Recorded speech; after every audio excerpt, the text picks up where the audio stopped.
Il s'appelait Laba Sossé. Il était un amoureux de la musique afro-cubaine et sans doute un des plus grands vocalistes de ce genre. Sa carrière a commencé dans les années 60 en Gambie. Un film rend hommage à ce grand artiste musicien, El Maestro Laba Sossé, l'histoire du plus grand salsero africain. Film documentaire réalisé par Lionel Bourgui et Maki Madiba Sylla. On regarde un extrait de la bande-annonce avant de retrouver Maki Madiba Sylla. Il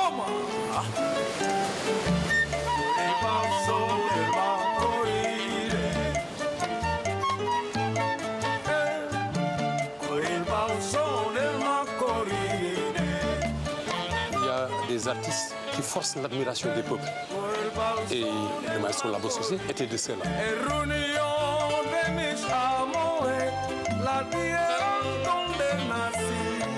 Laba Sossé, c'est un gars avec qui, quand tu joues, tu as l'impression que tu es le meilleur de la planète.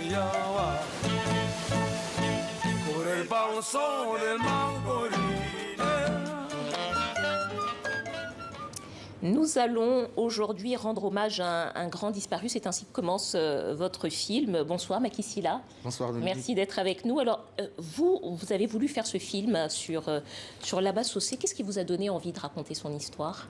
Alors, c'est, comme on dit en anglais, to make a long story short. Voilà. Donc, je vais essayer de la faire courte. De la faire courte.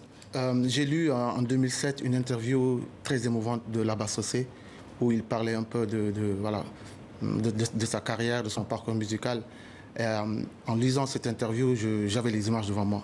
Je me suis dit, mais... Vous connaissiez sa musique? Oui, comme tous les Sénégalais, on a tous grandi avec sa musique. Je connais Séni, je connais Aminata, je connais des reprises de El Manicero, mais je ne connaissais pas grand-chose de l'homme. Et puis bon, donc on est en 2007, donc voilà, il a fallu 14 ans pour que le rêve se transforme en réalité, quoi. Et quand vous avez fait connaissance avec cet homme à travers ce documentaire, qu'avez-vous retenu de lui? À votre avis, vous le considérez comme sans doute la plus grande star de la musique africaine? Oui, pourquoi? Je le considère comme un génie.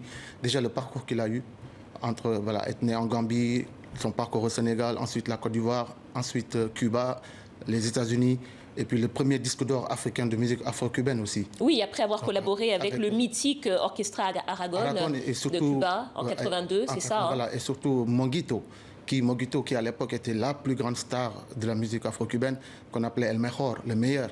Donc voir Laba Sossé, un jeune qui est né en Gambie, et puis faire un parcours aussi extraordinaire, pour moi il fallait que ce personnage qui fait partie du patrimoine immatériel, non pas seulement du Sénégal, de la Gambie, mais de l'Afrique, qu'il soit entre guillemets réhabilité. Parce que depuis sa mort, on parle très peu de lui. Il a accompli une carrière juste extraordinaire.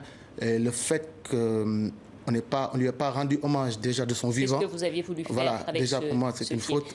Donc, alors peut-être une question, parce qu'on a dit qu'il a commencé sa carrière dans les années 60 en Gambie. À l'époque, la musique afro-cubaine n'était pas si répandue quand même encore sur le continent africain. D'où lui est venu, lui, ce goût pour ces rythmes musicaux? Justement, c'est pour ça qu'on dit que Laba Sossé c'est un génie. Parce que déjà, cette musique, elle est arrivée durant la Première Guerre mondiale avec les GIs américains qui étaient venus à Saint-Louis. Saint-Louis qui est la capitale, qui était à l'époque la capitale du Sénégal. De l'AOF, non, l'Afrique occidentale française. Donc du coup, cette musique a évolué au fil du temps. Les Sénégalais se sont appropriés cette musique. Et justement, Laba Sossé ne parlait pas espagnol, d'où sa part de génie. Donc quelqu'un qui reprenait des chansons dont il ne connaissait pas forcément les significations. Et puis au fur et à mesure que dans sa carrière il avançait, il a pu porter un message extraordinaire. Laba Sossé chantait déjà à l'époque en français, en espagnol, en wolof, en manding, en guéré, une langue du Côte d'Ivoire. C'était un chanteur panafricain. Et aussi en lingala. C'était un panafricain. C'est ça aussi qui force un peu le personnage. Alors, peut-être une chose aujourd'hui, en tout cas depuis Laba Sossé, il y a eu beaucoup de groupes de musique de salsa ou de musique afro-cubaine sur le continent, un petit peu partout, au Congo, au Bénin, au Mali. À votre avis, quel a été l'héritage sur tous ces groupes et sur tous ces chanteurs d'un homme de Laba Sossé? Oui. Qu'est-ce qu'il leur a légué? Il leur a légué de très belles chansons. Il leur a légué surtout une carrière qui, depuis, il n'y en a pas eu deux, quoi. Mais malheureusement, aujourd'hui, nous, notre génération, à nous, cette musique est en train de perdre du terrain. Entre-temps, il y a le mbalak qui est arrivé. Et puis, c'est vrai que notre génération, on n'est pas très salsero. Pas trop musique afro-cubaine, mais moi... Comment vous l'expliquez d'ailleurs, ça? Pourquoi est-ce que cette musique n'a pas pris davantage, alors qu'on a des artistes comme Laba Sossé? Oui, justement parce que, comme je le dis, le mbalak est arrivé, et quand le mbalak est arrivé, ça a, entre guillemets, tué la musique afro-cubaine. Il faut dire que même Youssou N'Dour a commencé avec la musique afro-cubaine. C'est la musique de nos parents, c'est la musique que nos parents écoutaient. Et malheureusement aussi, chaque génération vient, il y a le rap aujourd'hui, il y a le reggae, il y a l'afrobeat. Les jeunes aujourd'hui, ils ne se reconnaissent pas peut-être dans cette musique. Mais moi, j'ai envie que ce patrimoine immatériel qu'il subsiste, parce que je ne peux pas imaginer Dakar, le Sénégal, sans soirée salsero, sans soirée de musique afro-cubaine. Donc Laba Sossé, c'est un héritage qu'il faut préserver encore une fois. Il fait partie du patrimoine immatériel, pas seulement du Sénégal, mais de toute l'Afrique. Macky Sylla El Maestro Laba Sossé, l'histoire du plus grand salsero africain. Merci beaucoup à vous d'être venu nous en parler. Merci Dominique. Et je vous propose de refermer ce journal en musique avec le son et la voix de l'inoubliable Laba Sossé. C'est ma dédicace personnelle à tous les amoureux de la salsa. C'est la fin de ce journal. Merci de votre fidélité. À demain.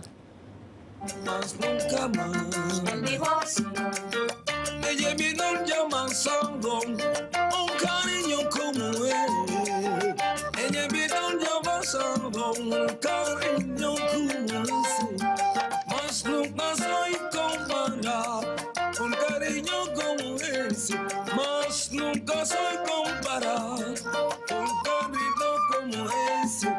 Mas nunca soy comparado con cariño como ese. Mas nunca quisiera